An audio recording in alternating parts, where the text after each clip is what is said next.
यह कहानी बहुत पहले की है। गौतम बुद्ध ने कहा, बस मुझे यह दो चीजें दे दो, तुम अकूत धन के मालिक बन जाओगे। पर लड़के ने मना कर दिया। कहानी शुरू होती है जब गौतम बुद्ध अपने शिष्यों के साथ लंबा सफर तय करके एक सुंदर गांव पहुंचे। तथागत ने कुछ दिन उसी गांव में रुकने का निश्चय किया। गौतम बुद्ध के आने का समाचार गांव में आग की तरह फैला और कुछ ही देर में तथागत के आसपास लोगों का जमावड़ा लग गया।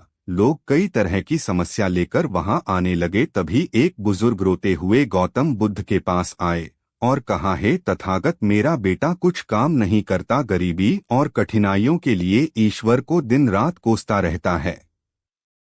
जब मैं समझाता हूं तो मुझसे ही बहस करने लगता है और घर का माहौल खराब हो जाता है। तथागत, मैं जानता हूं कि वह अपना नुकसान कर रहा है, लेकिन मुझे समझ नहीं आता कि मैं उसे सही रास्ते पर कैसे लाऊं। गौतम बुद्ध मुस्कुराए और बुजुर्ग व्यक्ति से बोले, आप कोई बहाना बनाकर अपने बेटे को मेरे पास ले आइए। बुजुर्ग व्यक्ति ने कहा, हे बुद्ध, मेरा बेटा किसी की बात नहीं सुनता, सबसे बहस करता है। मुझे डर है कहीं वह आपको भी कोई गलत बात ना कह दे। बुद्ध मुस्कुराए राय और बोले, चिंता मत करो, तुम बस उससे कहना कि मैं उसकी सारी समस्याओं का समाधान कर दूंगा। गौतम बुद्ध की बात सुनकर कुछ लोग बुजुर्ग के साथ उसके बेटे को बुलाने चल दिए। दोपहर को लड़का अपने कमरे में सो रहा था।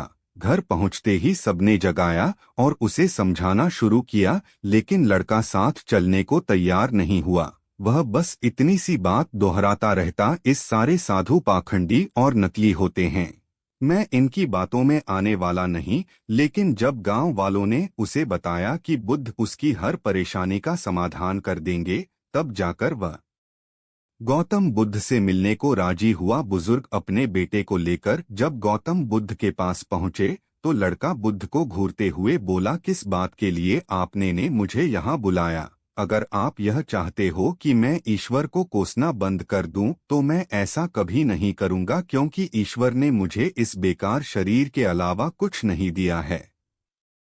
धन जो शरीर के लिए जरूरी है वह तो मुझे मिला ही नहीं। अगर आप मेरी धन की समस्या खत्म कर सके तो ठीक है, नहीं तो अपना बोरिया बिस्तर समेट लो। लड़के की बातें सुनकर गौतम बुद्ध मुस्कुराने लगे और बोले, मेरे दोस्त, मैं तुमसे ईश्वर की कोई बात नहीं करता, लेकिन याद रखो कि व्यक्ति के सुख और दुख का कारण उसके कर्म ही होते हैं। इसलिए किसी और को कोसने की बजाय अगर तुम मेहनत करोगे तो तुम्हारा जीवन आसान हो जाएगा।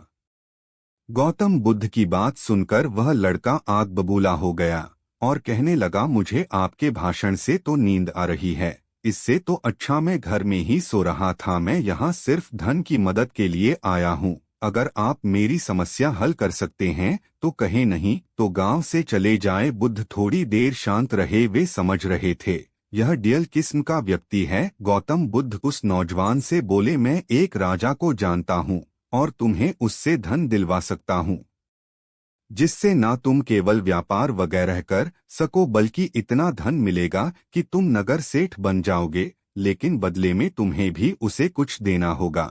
वह लड़का बोला, मैं राजा को क्या दे सकता हूँ, मेरे पास तो कुछ भी नहीं है। गौतम बुद्ध ने कहा, राजा का एक पुत्र है जो जन्म से ही नेत्रहीन है। राजवैद्य ने कहा कि अगर राजकुमार को किसी जीवित व्यक्ति की आंखें मिल जाएं तब वह ठीक हो सकता है।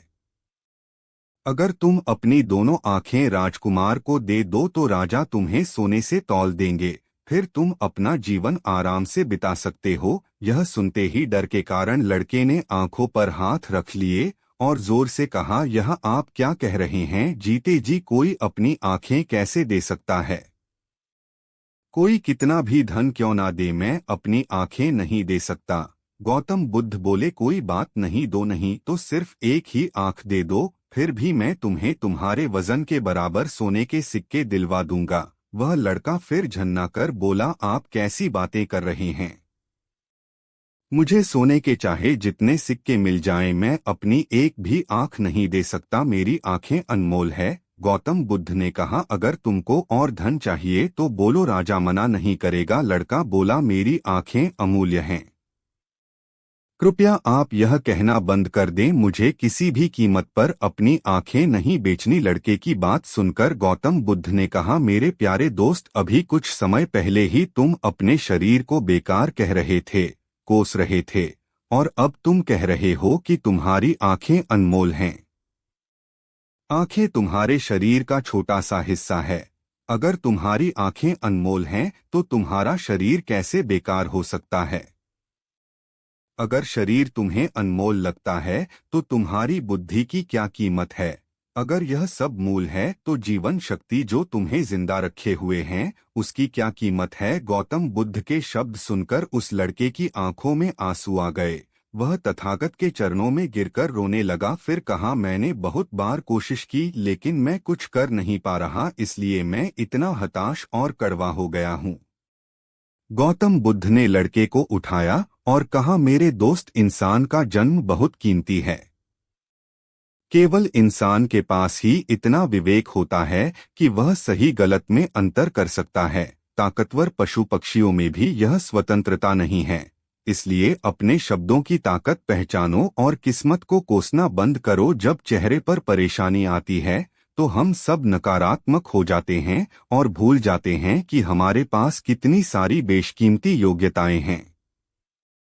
गौतम बुद्ध कहते हैं कि बनाने और मिटाने दोनों की शक्ति हमारे शब्दों में है। जब शब्द सच्चाई और दया से भरे होते हैं तो वे दुनिया बदल देते हैं। इसलिए गौतम बुद्ध आगे कहते हैं कि अपनी जुबान को अच्छे शब्द सिखाओ, अपने मन को अच्छे विचार सिखाओ, आंख कान नाक जुबान सबको ट्रेन करो। इंद्रियां बहुत अच्छी दोस्त बन सकती हैं। यह ट्रेनिंग हमको दुखों से पार ले जाएगी। यह ट्रेनिंग कैसे करते हैं? ध्यान से, योग से, प्राणायाम से, विपस्सना से हम अपने मन को, अपनी इंद्रियों को सिखाना शुरू करते हैं।